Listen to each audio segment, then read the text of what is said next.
ചെങ്ങമരെ നാട്ടിൽ നല്ല രീതിക്ക് ഏജൻസികൾ നടന്ന ഒരുപാട് ആളുകളുണ്ട്.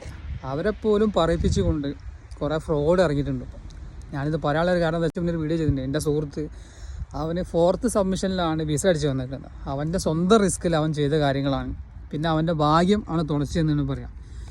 അപ്പോൾ ഈ 4ാമത്തെ സബ്മിഷനിൽ വിസ അടിച്ച് എന്നുള്ളൊരു വീഡിയോ പബ്ലിഷ് ആയതിൻ്റെ പുറത്ത് ചില ഏജൻസികൾ പലയിടത്തു നിന്നും കാശ് വീണ്ടും വീണ്ടും ചോദിക്കുകയാണ്.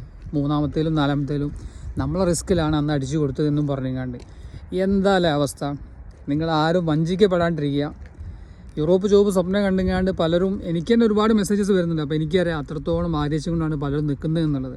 ഞാനും അങ്ങനെ ആഗ്രഹിച്ച ആൾ തന്നെയാണ്. ആ ഏജൻസികളിൽ നിങ്ങൾ തിരിച്ചറിയണം. അവരുടെ അടുത്ത് പോയി തല വെക്കരുത്. പോയാൽ പോയത് തന്നെയാണ്, കാശ് പോവും, തിരിച്ച് കിട്ടൂല. അപ്പം നല്ലവണ്ണം അന്വേഷിച്ചുകൊണ്ട് കാര്യങ്ങൾ ചെയ്യുക. ഇവരിപ്പോൾ പറയുന്നത് നമ്മൾ റെസ്പോൺസിബിലിറ്റിയിലാണ് നമ്മളെല്ലാം ചെയ്തു കൊടുത്തത്. 4ാമത്തെ സബ്മിഷനിലാണ് ആൾക്ക് വിസ അടിച്ച് വന്നേക്കുന്നത്.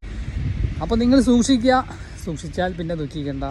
അവനങ്ങനെ ഒരു ഭാഗ്യം ഉണ്ടായി, അതുപോലെ എല്ലാവർക്കും അവന് ഭാഗ്യം ഉണ്ടായിക്കോളം ഒന്നുണ്ടാവില്ല. അപ്പോൾ സൂക്ഷിച്ച് കൈകാര്യം ചെയ്താൽ പിന്നെ നിങ്ങൾ ദുഃഖിക്കേണ്ടി വരില്ല. നല്ല ആളുകളുണ്ട്, ചീത്തതുമുണ്ട്. പക്ഷേ ഇതിലിപ്പോൾ ഏതാണ് നല്ലത് ചീത്ത എന്നുള്ളത് നമുക്ക് തിരിച്ചറിയാൻ പറ്റാത്തൊരു സാഹചര്യം കൂടിയാണ്. ഓക്കെ.